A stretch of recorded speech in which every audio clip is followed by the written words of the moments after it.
there was a controversy with respect to the election of governor. Governor in 3 areas.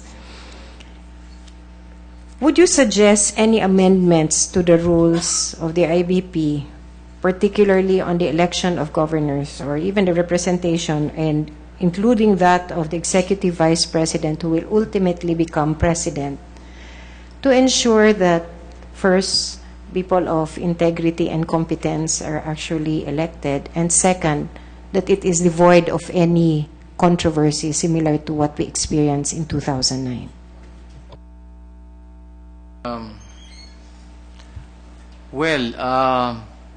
Putting people there of competence and integrity may be up to the members of the chapter first, who elect the chapter president and the other officials, and then if the members will select chapter presidents of integrity and competence, then definitely these people, these chapter presidents, will elect a governor also of the same qualities, having those qualities of integrity and competence. The rules of the IBP are to me clear. However, there is a rotation in the selection of the governors. Sometimes that is not strictly followed, and for one reason or another, the particular chapter does not opt to field lawyer who will be selected as the governor for that region, and that's a big problem because it really disrupts the rotation. But we cannot do anything about that because it's possible that the person who's supposed to be the governor for that region may not be, as I was told, possibly not financially capable also of being or performing the job of the governor or governor in the meantime, because he has to travel from his place to Manila every now and then. So that will entail some expenses. Well, there may be some rules in the bylaws that have to be clarified, I guess, and that was the issue in that case where we have to determine who really should be considered as delegates. And I guess that is one area where the bylaws should be amended, and that should be clarified. It should be clarified. It's just like deciding a case where legal provision is susceptible of 2 interpretations, and the magistrate who's supposed to decide the case will have to resolve which, to him, is the correct interpretation. And then you have to go to aids of construction, aids of in statutory construction, or aids for constitutional construction. So there may be some gray areas there, and I think it's about time that the bylaws of the IBP should already be reviewed, because it's not only that particular provision that may have to be clarified or enhanced. Probably it's about time that the Board of Governors consider the review and possible amendment of the bylaws, Madam. I hope I satisfied your question. Thank you, Justice. You were also a commissioner on the Committee on Bar Discipline. Just one short question with respect to bar discipline.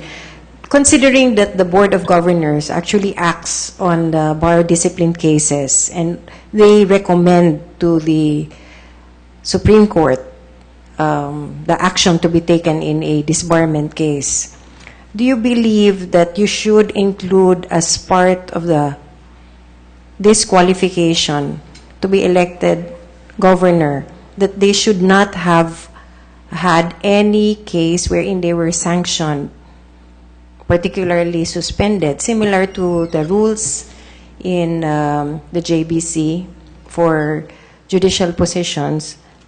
if they have had any administrative case where they are actually suspended, that would render them disqualified for the position of governor. Do you agree with that? Well, I agree with that because right away he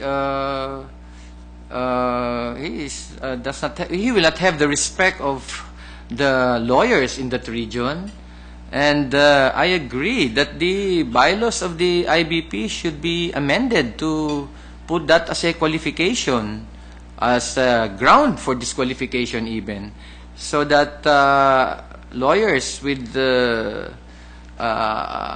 pending administrative cases or those which who have been sanctioned already should already be disqualified from occupying positions in the IBP. I agree with that, Madam. Thank you, Justice. And my last question. Okay. What made you accept your recommendation to be nominated for the position of Chief Justice? In other words, why do you want to be the next Chief Justice? Well, to be frank with you, Madam, I had a difficult time deciding whether I will accept or not. For one, I believe that Senior Associate Justice Antonio Carpio should be appointed to the position because I strictly follow the seniority in our court. Remember when Chief Justice Puno retired and the position became vacant, I withdrew. I did not accept my being considered for that position because I believe that the two senior justices should be the ones to be seriously considered for the position.